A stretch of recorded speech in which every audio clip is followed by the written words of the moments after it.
L'actualité en France, ce sont aussi les départs en vacances. Aujourd'hui, on attend pour le week-end près d'1,5 million de voyageurs au seul départ de Paris. Et vu la forme des bagages qui fleurissent depuis quelques heures sur les quais de la gare de Lyon, la destination ne fait pas beaucoup de doutes. Et oui, 1,5 million de voyageurs, il a bien dit 1,5 million de voyageurs qui partent à la montagne, à la mer, découvrir de grands espaces. Ils partent tous ensemble aux quatre coins de la France ou au bout du monde.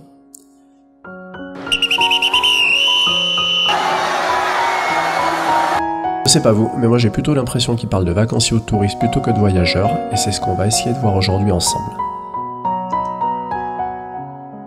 Amazing. Alors quand on fait une petite recherche sur Google, en tapant touriste ou voyageur, on trouve rapidement toute une liste de sites avec effectivement plein de différences. Par exemple avec celui-là, 12 différences entre un touriste et un voyageur. En descendant un petit peu, qu'est-ce qu'on trouve? Un touriste prend des photos de lui, un voyageur prend des photos de ce qui l'entoure. Un touriste fait un selfie stick, un voyageur a une bonne caméra. Alors je sais pas ce que c'est un selfie stick, mais bon, vous me direz peut-être. Un touriste trip sur les tout inclus, un voyageur préfère les voyages pour explorer. Bon, j'en saute parce qu'il y en a vraiment beaucoup. Alors le touriste, il préfère dormir dans des hôtels et le voyageur, lui, il utilise Couchsurfing, normal. Ah, le voyageur, il part à la découverte des plus beaux coins cachés, et le touriste, les coins les plus connus. Bon, ça fait pas mal tout ça, on va changer de site pour jeter un œil à celui-là. 15 différences entre le touriste et le voyageur, c'est parti. Alors sur ce site, il y a 15 différences. Je vais pas toutes vous les faire parce que c'est assez stéréotypé, mais là il y a de belles images, on peut vite comprendre. Le touriste, il est au Taj Mahal, le traveler, il est en parapente. Le touriste, il y a toute la panoplie. Le t-shirt, et le traveler c'est quoi? Des drapeaux tibétains. Le traveler, lui, il marche sur des petits ronds, il fait du stop. Ah, les touristes ils sont nombreux, ils sont noirs, et le traveler il est rouge. Alors le touriste et le traveler ils font tous les deux la sieste. Il y en a un qui rêve de son lit et l'autre de montagne, c'est le voyageur. Ah, un selfie stick, je viens de comprendre ce que c'est grâce à notre ami le touriste. Bon, tout ça, ça fait pas mal de choses, et maintenant, il est temps de voir qu'est-ce qui fait vraiment la différence entre le touriste et le voyageur.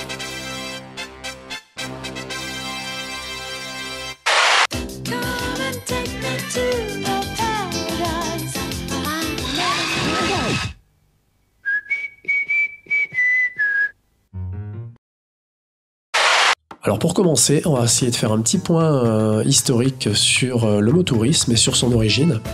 Quand on cherche sur un moteur de recherche, au hasard, on trouve rapidement plusieurs sites qui parlent plus ou moins de la même chose. Le tourisme est d'abord réservé à la classe aristocratique anglaise, qui allait faire en Europe son grand tour, sa petite balade de tous les pays, des grandes villes, Rome, Paris, etc. C'était justement pour découvrir les merveilles du monde et des colonies que les aristocrates anglais inventèrent le tourisme, un mot qui signifie voyage circulaire. Et puisque les voyages forment la jeunesse, ils partaient donc faire un tour en Europe. Et oui, les voyages formaient la jeunesse, mais bon, pas n'importe quelle jeunesse, puisqu'à l'époque il s'agit exclusivement de la jeunesse aristocratique anglaise qui en avait le temps et les moyens. Pourtant, il semblerait que si on se penche un petit peu sur le sujet, on trouve des voyageurs avec un profil de touriste bien avant le 19e siècle. Attends-toi à voir quelque chose qui décoiffe. Et c'est un petit peu plus loin dans le passé, plus précisément dans l'Antiquité, qu'il va falloir remonter. Allez, c'est parti!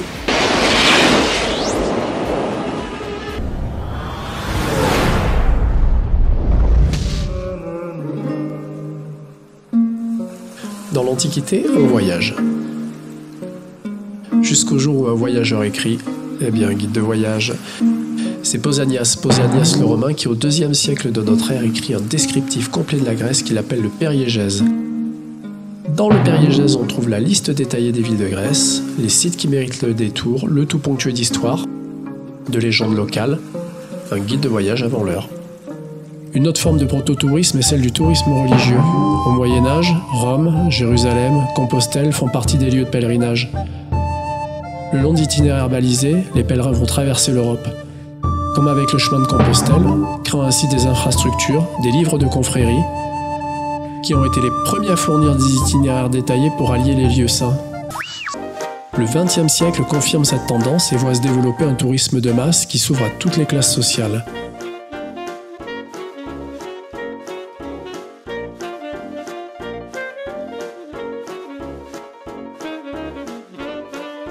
Pendant les 30 Glorieuses, l'industrie touristique explose, le tout étant lié à la modernisation des sociétés occidentales. Le voyage n'est alors plus réservé à l'élite disposant de temps et de moyens financiers, tout le monde veut sa part de rêve. Sur la côte espagnole, des villages de pêcheurs se transforment en villes uniquement conçues pour le tourisme. Benidorm est même surnommée la Manhattan espagnole, avec le ratio gratte-ciel habitant le plus élevé au monde.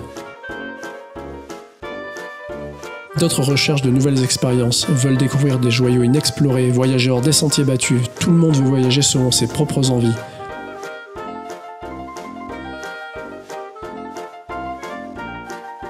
En parallèle, de plus en plus de guides indiquent les sites intéressants à voir, les villes, paysages, œuvres d'art et les itinéraires pour s'y rendre.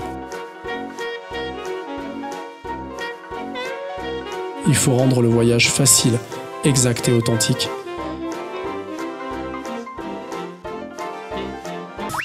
Il faut se pencher un petit peu sur Internet et plus particulièrement sur le site de l'Organisation mondiale du tourisme pour trouver une définition qui explique un petit peu ce que c'est aujourd'hui que le tourisme.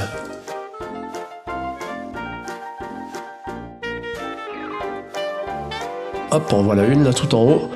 Le tourisme est un phénomène social, culturel et économique qui implique le déplacement de personnes vers des pays ou des endroits situés en dehors de leur environnement habituel, à des fins personnelles ou professionnelles ou pour affaires.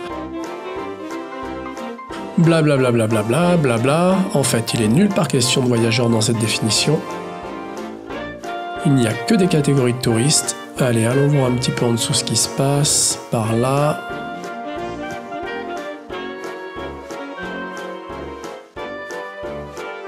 L'environnement habituel. L'environnement habituel d'une personne, concept clé du tourisme, se définit comme la zone géographique, pas forcément contiguë, à l'intérieur de laquelle une personne mène ses activités quotidiennes habituelles. Et là on arrête tout, désolé, on peut se casser le ciboulot, mais il n'y aura plus de place pour le voyageur. Et oui, on peut définitivement enterrer ce mot, il n'existe plus. Bye bye, Mbatuta, Marco Polo, Alexandra David-Nil, c'était des touristes, et le voyage des rois moches pour aller porter des présents au petit Jésus, un séjour touristique à thématique religieuse. Le voyageur s'est transformé en touriste et c'est devenu un client bien catégorisé, bien défini. Excursion à la journée, excursion un peu plus longue, excursion à l'étranger, il y a différentes catégories, il y en a pour tout le monde. Et notre voyageur est bel et bien mort. Bon, alors il y a les évolutions de la langue, avec peut-être une volonté de domestiquer ceux qui sortent du rang, ceux qui s'aventurent hors des sentiers battus, peut-être pour rendre inoffensives les qualités subversives du voyage, mettre des carcans, des balises, et faire rentrer tout le monde dans le rang d'un voyage devenu consommation. Pour y voir un petit peu plus clair, on va se pencher sur ce qui constitue l'image sociale du touriste et du voyageur. On va commencer avec notre ami le touriste qui renvoie à des représentations très négatives puisqu'il est synonyme de tourisme de masse, tourisme sexuel, là où il passe les cultures et les traditions trépassent, perte d'authenticité. Le touriste y génère de la pollution et bien sûr il a énormément de défauts. Il est pressé, il est irrespectueux, il est envahissant, il est prétentieux, il est superficiel et il est exigeant. Pour notre ami le touriste, ce qui compte le plus, c'est d'aller d'un point A à un point B le plus vite possible, souvent en mangeant des plateaux repas insipides dans les avions ou dans les trains. Être au point B pour faire un maximum de photos le plus rapidement possible. Montrer qu'on est bien allé à cet endroit et revenir le plus vite possible au domicile, le tout sans quitter sa zone de sécurité et de confort. Waouh! Qu'est-ce que c'est que la crêpe chichi? Eh bien, la crêpe chichi, c'est une fine couche de sarrasin saisie dessus-dessous et parsemée de pétales de rose tiède. C'est délicieux. Ah oui, certainement. Je vais vous prendre une crêpe au sucre avec une bière. Ah non, je m'excuse, monsieur, nous ne faisons pas cela ici, vous êtes trompé d'établissement. Vous avez toutes nos crêpes sur la carte. Vous avez de la pâte? Vous avez du sucre? Alors avec la pâte, vous faites une crêpe, puis vous mettez du sucre dessus? Passons maintenant aux voyageurs. Ce qu'il faut retenir en premier, c'est que l'appellation voyageur est arbitraire et totalement subjective. Alors notre ami le voyageur, lui, c'est l'aventurier. Il est curieux du monde. C'est le littéraire, celui qui écrit ou lit des récits de voyage. Il est aussi dans des processus d'individuation et se différencie, se singularise des autres individus. Il improvise. Il s'accomplit. Il est synonyme de liberté. Et c'est quelqu'un qui se dépasse. Il a de nombreuses qualités, la patience, le respect, l'humilité, la discrétion, l'authenticité, et il fait aussi preuve de capacité d'adaptation. Idéalement, c'est celui qui part sans contrainte de distance ni de temps. Pour lui, les voyages débutent là où aucun programme ni aucun guide ne peuvent conduire. Le voyageur choisit de vivre sa vie et de la vivre différemment. Le voyageur explore aussi deux mondes, le monde extérieur et son monde intérieur. Quand il part de chez lui, du point A, ce qui compte c'est pas forcément d'aller au point B, à la destination touristique, pour y faire un max de photos et rentrer chez lui le plus vite possible, mais ce qui compte c'est le cheminement, c'est ce qu'il va pouvoir faire, qui il va pouvoir rencontrer, quels moyens il va mettre en œuvre pour y arriver, pour l'aller et pour le retour. Qu'importe la destination, ça peut être un ou des lieux touristiques ou autre chose, ça peut même évoluer pendant le voyage. Ce qui compte, c'est de multiplier les expériences, de rester ouvert, de cheminer. C'est ça qui fait le voyage.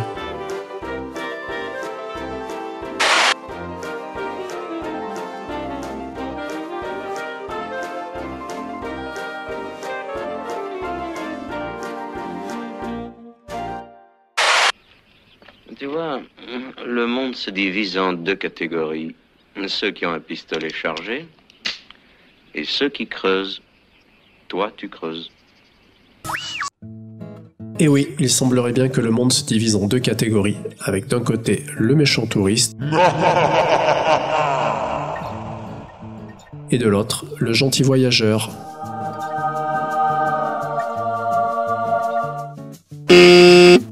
Bon, je pense que c'est pas aussi simple que ça. Allez, on reprend. Depuis une dizaine d'années, on a vu émerger une nouvelle forme de tourisme.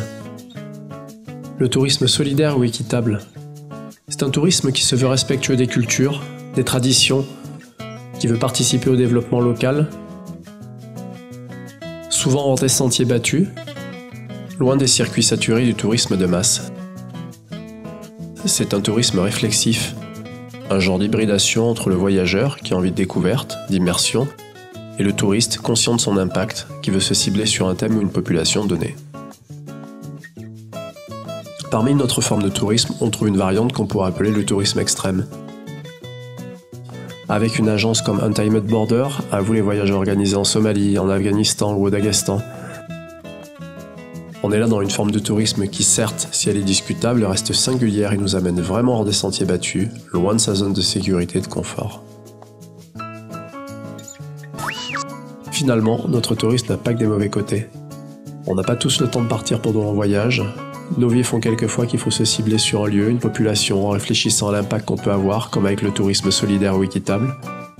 Il est aussi possible de chercher l'aventure pour aller même là où les voyageurs les plus téméraires hésitent à mettre les pieds, se poser des questions sur le long terme, comme avec le tourisme durable et raisonné, en limitant son impact auprès des populations visitées, et pourquoi pas aider au développement, sans tomber dans les travers d'une charité malsaine.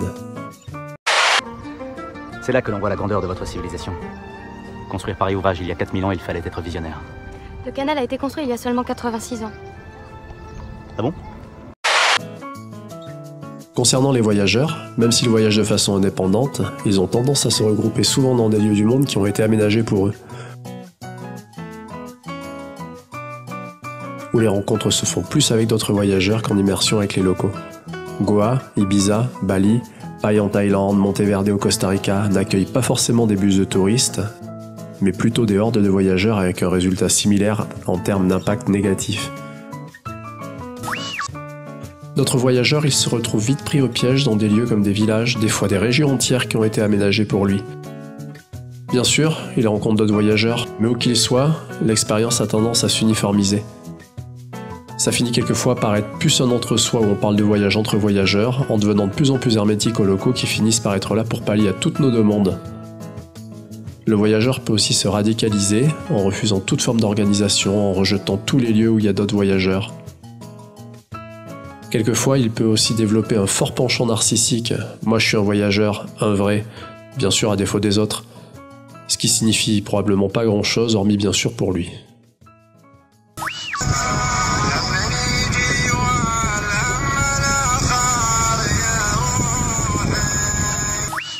Bien sûr, il y a la perception des touristes et des voyageurs par nous-mêmes, dans nos sociétés occidentales, mais qu'en est-il de nos représentations dans les pays où nous nous rendons ? Dans les lieux les plus visités, s'il y a beaucoup de touristes, on trouve aussi de nombreux voyageurs. Les belles choses attirent toujours du monde.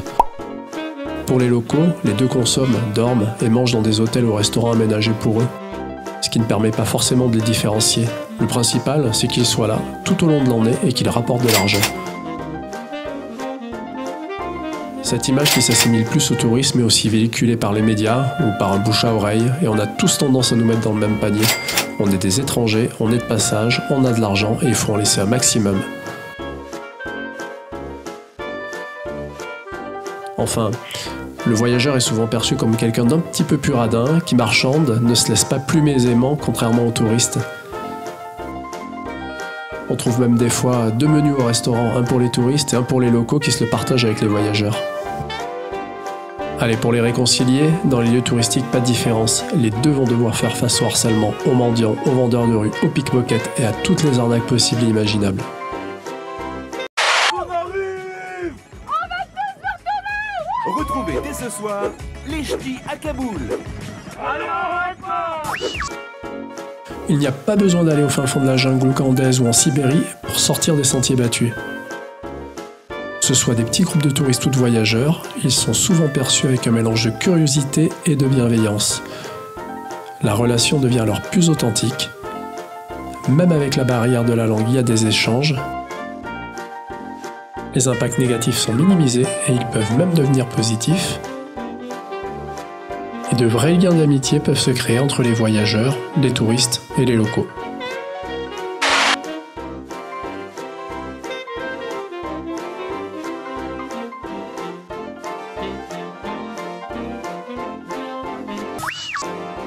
Alors, touristes ou voyageurs ? Allez, prenons notre petite jauge, à gauche un vrai touriste qui voyage en groupe, dans des lieux saturés de monde, au pire mois de l'année, avec tous ses défauts. À droite, un voyageur indépendant qui lui voyage hors des sentiers battus et bardé de qualité.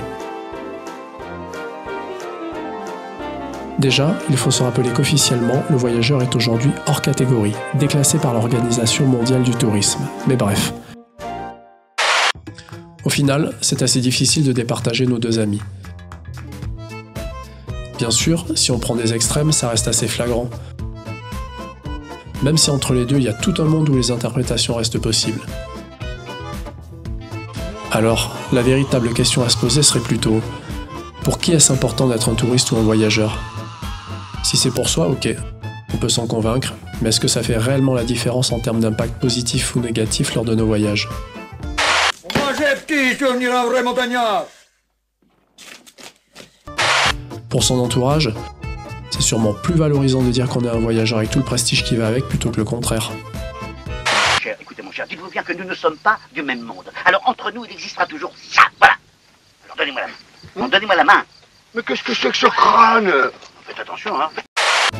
Pour les locaux, s'il y a foule, ils feront pas vraiment la différence et verront deux pigeons. Vice versa dans les zones reculées où l'accueil sera sûrement au rendez-vous.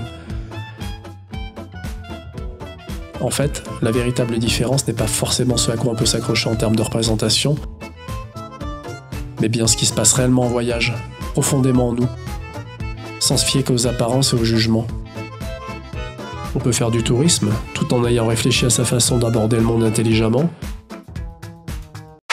Être un voyageur indépendant, partir à l'étranger et se retrouver avec d'autres voyageurs, pour dire au retour j'ai fait, sans prendre un instant pour réfléchir. Il y a aussi peut-être une troisième voie inventée, une nouvelle façon de voyager, originale, responsable. Et là je pense à, par exemple, nu et culotté ou à j'irai dormir chez vous. En définitive, ce qui compte peut-être vraiment, c'est pas d'être un touriste ou un voyageur, c'est le cheminement qu'on fait en nous, au contact du monde. Ce qui nous révolte. Bravo! Très drôle, bravo! Ce qui nous émerveille, ce qui nous fait changer positivement, et là, il n'y a plus vraiment de catégorie. Touriste ou voyageur, c'est pas forcément ce qui compte. Ce qui compte, c'est toute cette alchimie du changement, de la maturité, de la prise de conscience de notre place dans ce monde. Et ça, qu'on soit ici ou ailleurs.